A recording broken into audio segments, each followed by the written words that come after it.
আমি মনে করি ইসলামী আন্দোলনের এক মহাসূর্যের আগমনে আশা করা যায় চৌগাছা জিকরগাছার ইসলাম বিরোধীদের মাটি সরে গিয়েছে ইনশাআল্লাহ।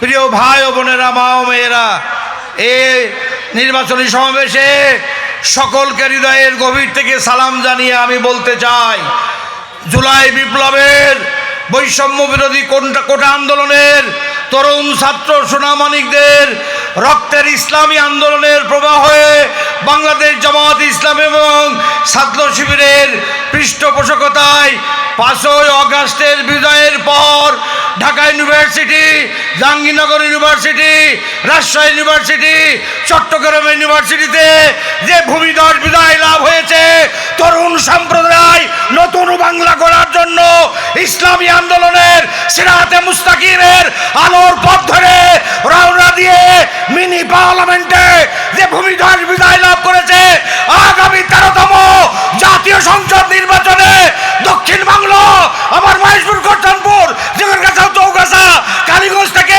দক্ষিণ বাংলা ইসলামী আন্দোলনের জোয়ারের প্লাবনে গোটা বাংলা ভেসে যাবে পার্লামেন্টে, কালেমার পতাকা উড়বে ইনশাআল্লাহ, ইনশাআল্লাহ।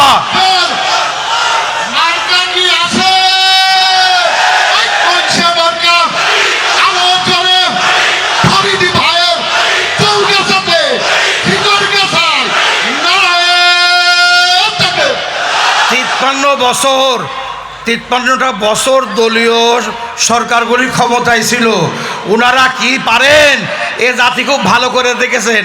সন্ত্রাস, চাঁদাবাজি, দুর্নীতি, মাদক, লুটপাট ছাড়া 1 ইঞ্চি পরিমাণও বাংলার মাটিতে মানব সেবা দিয়ে যা স্বাধীনতার সুফল তারা আমাদের কাছে পৌঁছাতে পারে নাই। ইনশাআল্লাহ প্রধান অতিথি আসছেন।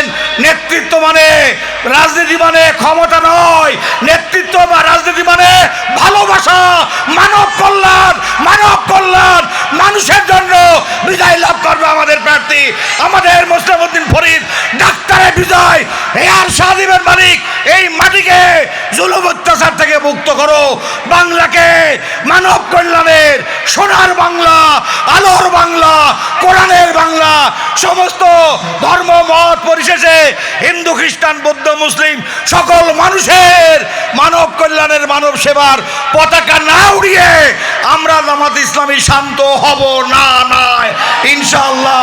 আল্লাহ আমাদেরকে কবুল করুন, আমিন। আসসালামু আলাইকুম ওয়া রাহমাতুল্লাহ।